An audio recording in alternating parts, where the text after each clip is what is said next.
Star और पायल की शादी का जश्न पूरे जोर शोर से चल रहा था। चारों तरफ खुशियों का माहौल था और सभी रिश्तेदार बहुत खुश थे। दोनों एक दूसरे को पसंद करते थे। पायल देखने में ऐसी लगा करती थी जैसे स्वर्ग से कोई अप्सरा उतर आई हो, और राई स्टार जो एक बड़ा नेता था और हमेशा गांव वालों की मदद के लिए आगे रहता था। सारे रीति रिवाज और रस्में पूरी होने के बाद दोनों पति पत्नी बनकर अपने घर पहुंचे। घर पहुंचने के बाद माहौल रोमांटिक हो गया। दोनों ने खूब मजे किए, बहुत मजाक किया और हंसे। थोड़ी देर बाद राई स्टार ने प्यार से पायल को बिस्तर पर बुलाया।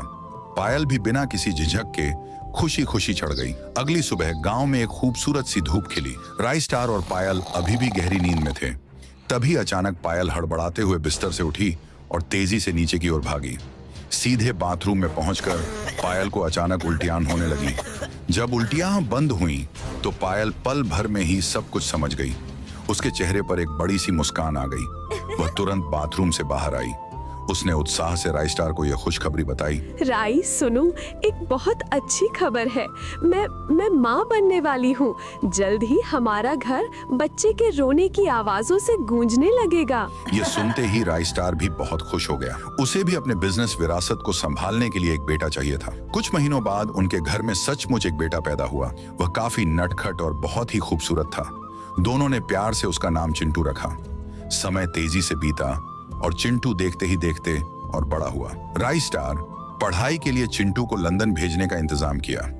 चिंटू एक बड़ी कार में बैठ गया और वह एयरपोर्ट के लिए रवाना हो गया। पायल और राई स्टार की आंखें नम थीं। कुछ दिनों बाद राई स्टार के भी जाने का समय आ गया। उसने पायल से कहा, पायल, मैं चुनाव के चलते एक जरूरी काम से दूसरे गांव जा रहा हूं। वहां मुझे कुछ प्रदर्शन और मीटिंग्स करनी है। मैं जल्द ही लौटूंगा, तब तक तुम अपना पूरा ख्याल रखना। और फिर राई स्टार अपने आदमियों के साथ जीप में बैठकर चुनाव लड़ने के लिए चला गया। अब पायल से उसका बेटा और पति दोनों दूर हो चुके थे। राई स्टार अपने आदमियों के साथ फुरफुरी नगर गांव के अंदर चुनाव प्रचार के लिए पहुंचा हुआ था। वहां पहुंचकर उसने लोगों की भीड़ के सामने भाषण दिया। उसने गांव के लोगों से जोरदार आवाज में कहा, मेरे प्यारे भाइयों और बहनों, मेरा चुनाव चिन्ह मुर्गी है। अगर आपका प्यार और साथ मुझे मिला तो मैं इस पूरे फुरफुरी नगर को आसमान तक लेकर जाऊंगा। मैं वादा करता हूं कि आपके गांव में बुर्ज खलीफा भी बनवाऊंगा। राई स्टार के जाने के बाद पायल घर में अकेली थी, लेकिन कुछ महीनों बाद खुशखबरी आई। राई स्टार चुनाव जीत गया था। वह फुरफुरी नगर का नया नेता बन गया था। जीत की खुशी में वह पूरी तरह से लोगों के प्यार और भीड़ के बीच घुल मिल गया था। अब राई स्टार का पूरा ध्यान अपने करियर और राजनीति पर था। वह केवल गांव का नेता बनकर नहीं रहना चाहता था। वह चाहता था कि वह सरपंच से भी कुछ आगे बढ़े और बड़ी कुर्सी पर बैठे।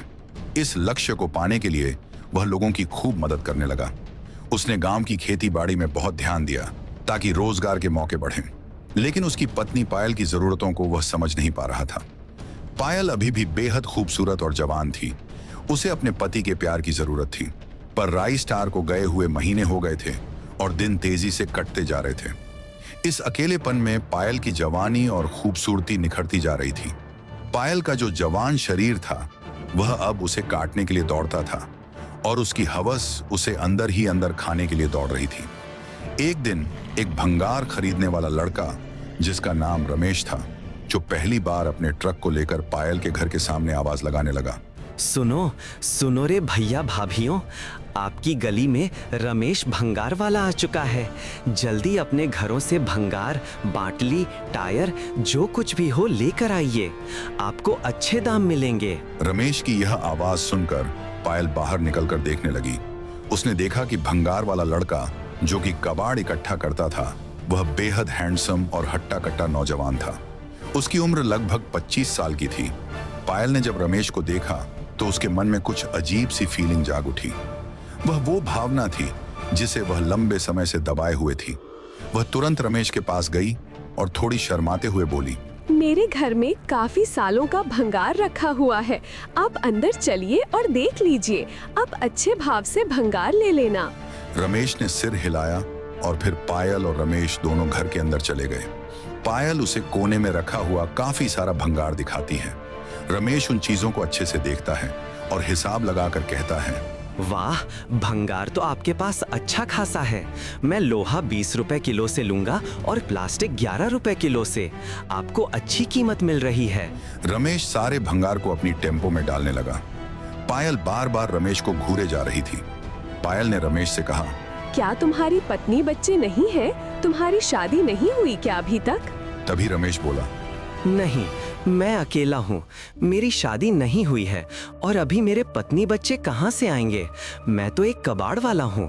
फिर पायल कहती है, अगर तुम्हारी पत्नी होती तो कितना अच्छा रहता, तुम्हारा ख्याल रखती। अब तुम्हारी उम्र भी काफी होती जा रही है, धीरे धीरे तुम बूढ़े हो जाओगे, फिर कौन तुमसे शादी करेगा?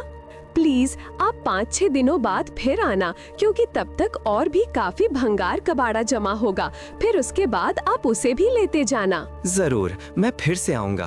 तब तक आप और भी अच्छा खासा भंगार जमा करके रखना। मैं आपको अच्छी कीमत ही दूंगा। यह कहकर रमेश अपने घर की ओर निकल जाता है और रोजमर्रा के कामों के लिए गलियों में घूमने लगता है। ठीक 5-6 दिनों बाद रमेश अपनी भंगार से भरी हुई ट्रक के साथ फिर से पायल के घर के सामने आकर रुका। उसने जोर से आवाज दी, मेम साहब, ओ मेम साहब, मैं रमेश भंगार वाला, मैं आ गया, बाहर आइए। रमेश की आवाज सुनते ही पायल फौरन सीढ़ियों से नीचे उसकी तरफ जाने लगी। रमेश के सामने पहुंचकर उसके चेहरे पर एक मुस्कान थी। उसने कहा, अरे वाह, तुम बड़े सही समय पर आ गए। मेरे पास इतने दिनों में बहुत भंगार जमा हो गया है। चलिए, वो ऊपर रखा हुआ है, वो भी ले लीजिए अच्छे भाव से। इसके बाद पायल रमेश को लेकर घर के अंदर सीधे ऊपर के कमरे में ले जाने लगी। दोनों कमरे के अंदर पहुंचे। रमेश ने चारों ओर नजर घुमाई, पर उसे कोई भंगार नहीं दिखा। वह कुछ कहता, इससे पहले ही पायल ने अपने कपड़े खोल दिए। रमेश यह देखकर हैरान हो गया।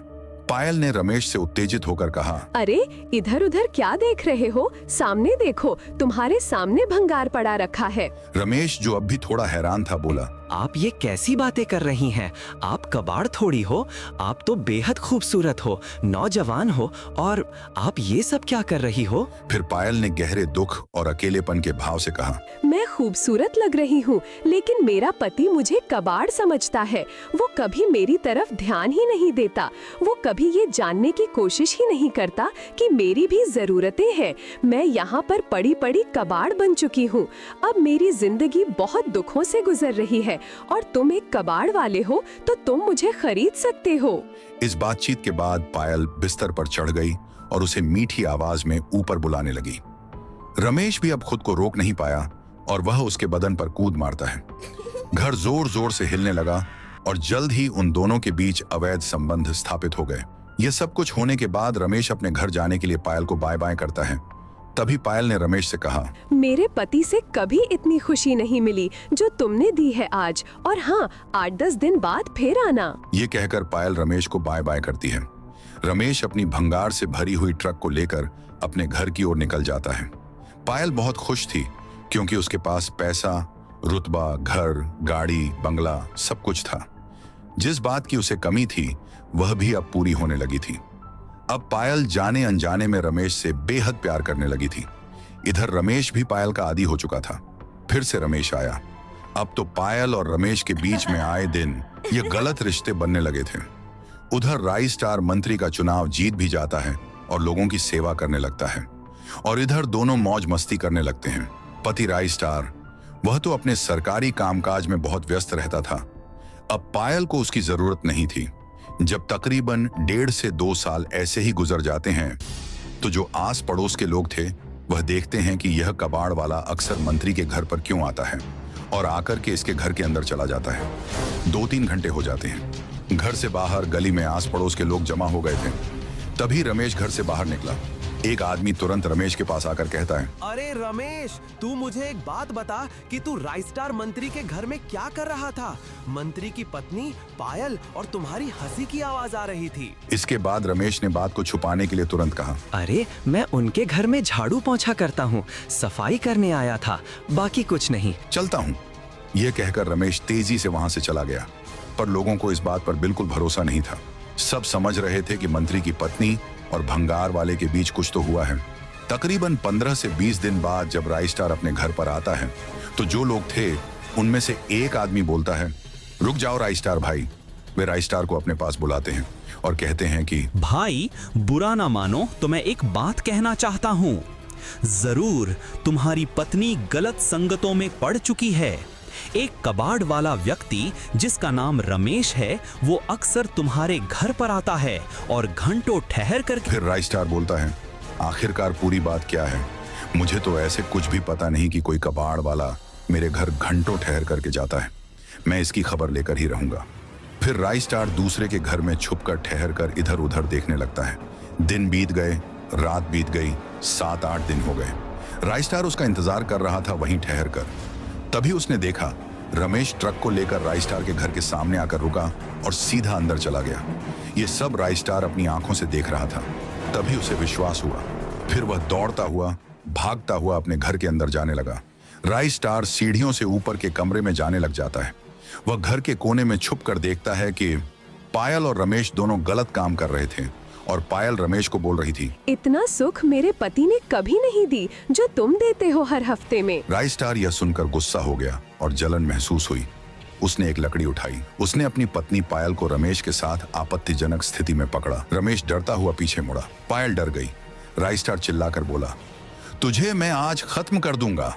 तभी पायल रमेश के सामने खड़ी हो जाती है और कहती है कि पहले मुझे मारना होगा, तभी तुम इसे मार पाओगे। राइस्टार कहता है कि तू हट जा और तूने मेरी इज्जत को मिट्टी में मिला दिया है। अरे, तुझे किस बात की कमी थी जो मैंने तुझे नहीं पूरी की, और आज तूने मेरी इज्जत को तार तार कर दिया। पायल कहती है कि कौन से सुख? तुमने कभी मेरी जरूरतों का ख्याल रखा? अरे, घर और पैसा होने से सभी सुख नहीं मिल जाते। औरत की कुछ अपनी जरूरतें होती हैं जिनकी तरफ तुमने कभी ध्यान ही नहीं दिया। मैं क्या करती? सालों से मैं मुर्दा बनकर जी रही थी। मुझे तो ये लगता था कि आत्महत्या कर लूं, लेकिन तुम पूरी तरह से पैसे के लिए पागल हो चुके थे। मैंने तुम्हें बार बार ये कहने की कोशिश की, लेकिन तुमने मेरी भावना को समझा ही नहीं। अब राइस्टार समझ जाता है कि पायल पूरी तरह से रमेश की दीवानी हो चुकी है। साथ ही उसको अपनी गलतियों का एहसास भी हो चुका था। तब राइस्टार कहता है, क्या करूं? अगर तुम दोनों को मार दूंगा तो समाज में मेरी बदनामी होगी। अगर इस कबाड़ वाले को भी मार दूंगा तो भी मेरी बदनामी होगी। आखिरकार मैं करूं क्या? पायल कहती है, तुम कुछ भी मत करो। तुम जैसा चल रहा है वैसा चलने दो और गांव वालों से बोल दो कि वो हमारे घर में कुछ काम करने के लिए आता है। राइस्टार अपने दिमाग से काम लेता है और गांव वालों से बोल देता है कि वह कबाड़ वाला मेरे घर में कुछ काम करने आता है, जैसे झाड़ू पोंछा, पौधों को पानी देना, ये सब करने आता है। फिर गांव वाले राइस्टार मंत्री के मुंह से बात सुनकर एकदम शांत हो जाते हैं। लेकिन यह बात राइस्टार को अंदर ही अंदर खाए जा रही थी कि उसकी पत्नी एक कबाड़ वाले के साथ गलत रिश्तों में लिप्त है। तकरीबन 15 से 20 दिन बाद राइस्टार अपनी पत्नी से कहता है कि चलो हम किसी एक अच्छे जगह पर घूमने के लिए चलते हैं। पायल यह बात सुनकर बहुत खुश हो जाती है। वह कहती है कि अगर हम चल रहे हैं तो क्यों ना हम रमेश को भी साथ ले लें? राइस्टार कहता है कि ठीक है, उसे भी साथ ले लो। पायल को लग रहा था कि राइस्टार पूरी तरह से उसके वश में है और जैसा वह चाहेगी वैसा करेगी। राइस्टार अपनी पत्नी पायल और उस कबाड़ वाले रमेश को साथ ले जाता है और घर से 300 से 400 किलोमीटर दूर एक खूबसूरत जगह पर जाता है। एक आध दिन घूमते हैं, खूब हंसी मजाक करते हैं। राइस्टार को समझ में आता है कि पायल रमेश से बहुत ज्यादा प्रेम करती है, उसी के साथ खुश है। तब तीर्थ स्थान पर जाने के बाद वहां पर राइस्टार अपनी पत्नी पायल से कहता है कि अब मैं तुम्हारी शादी इस रमेश के साथ कराने वाला हूं, क्योंकि तुम इसके साथ बेहद खुश हो और मैं नहीं चाहता कि किसी की जिंदगी बर्बाद हो। अगर तुम हमारे घर पर रहोगी तो एक ना एक दिन गुस्से में आकर मेरे हाथों से कुछ हो जाएगा, या फिर तुम मुझे धोखा देकर मार दोगी। इसीलिए तुम इसके साथ खुश हो तो इसके साथ विवाह कर लो। पायल सुनती है तो वह रोने लगती है, गिड़गिड़ाने लगती है और बोलती है, मुझे बड़ी गलती हो गई, अब ऐसी गलती नहीं करूंगी। मैं रमेश को छोड़ दूंगी। तभी राइस्टार अपनी पत्नी पायल को वहां पर छोड़ के अपने घर जाने लगता है। पायल रुको रुको कर चिल्लाने लगती है। उधर पायल न चाहते हुए भी उस कबाड़ वाले रमेश के साथ रहने लगती है, क्योंकि रमेश के पास कुछ भी नहीं था। एक टूटी फूटी झोपड़ी थी, वह भी किराए से रहा करता था। सिर्फ कबाड़ बीनना उसका काम था। अब पायल उसके साथ कबाड़ बीनने का काम करने लगती, उसके साथ साथ रहने लगती। उसे शारीरिक सुख तो मिलता था, लेकिन अब वह बहुत गरीब स्थिति में जी रही थी। बैठी बैठी अपने आप को कोसती थी कि उसने अपने हाथों से अपने पैरों पर कुल्हाड़ी मार ली है। लेकिन अब क्या था, अब बहुत देर हो चुकी थी। इधर कुछ दिनों बाद अपने बच्चों को घर पर बुलाता है।